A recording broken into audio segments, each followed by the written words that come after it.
ବାସ୍ତବ ପକ୍ଷେ ଇଏ ହେଉଛି ଆମର ନୂଆବର୍ଷ ନୁହେଁ, ଆମର ହେଉଛି ପଣା ସଂକ୍ରାନ୍ତି।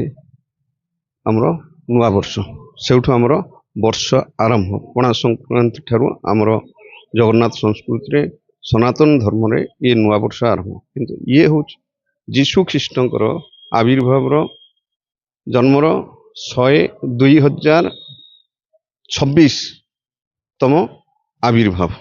ଖ୍ରୀଷ୍ଟ ଧର୍ମାବଲମ୍ବୀଙ୍କର ଇଏ ହେଉଛି ବିଶେଷ ପର୍ବ।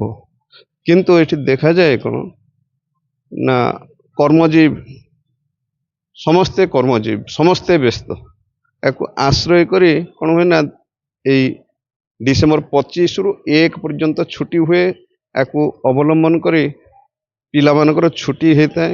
କିଏ ମନ୍ଦିରକୁ ଆସନ୍ତି, ଦେବାଳୟକୁ ଆସନ୍ତି, ଦେବସ୍ଥାନକୁ ଆସନ୍ତି, କିଏ ଅନ୍ୟ ସ୍ଥାନକୁ ଯାଆନ୍ତି।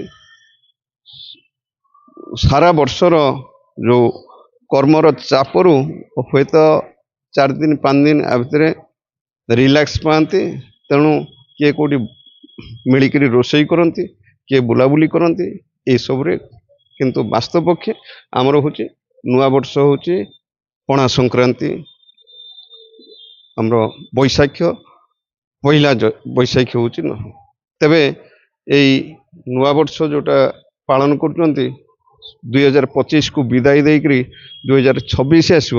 ମୁଁ ସମସ୍ତଙ୍କ ନିକଟରେ ପ୍ରାର୍ଥନା କରୁଛି, ଜଗନ୍ନାଥଙ୍କ ନିକଟରେ ପ୍ରାର୍ଥନା କରୁଛି ସମସ୍ତଙ୍କର ଏଇ ନୂଆବର୍ଷ ଯେଉଁଟା ପାଳନ କରିବେ 2026ରେ ସୁଖ ସମୃଦ୍ଧିରେ ପୂର୍ଣ୍ଣ ହଉ ଜୀବନ, ଏବଂ କାମ କ୍ରୋଧ ଲୋଭ ମୋହ ମଦ ମାତ୍ସର୍ଯ୍ୟ ଏଗୁଡ଼ା ଦୂରେଇ ଯାଉ।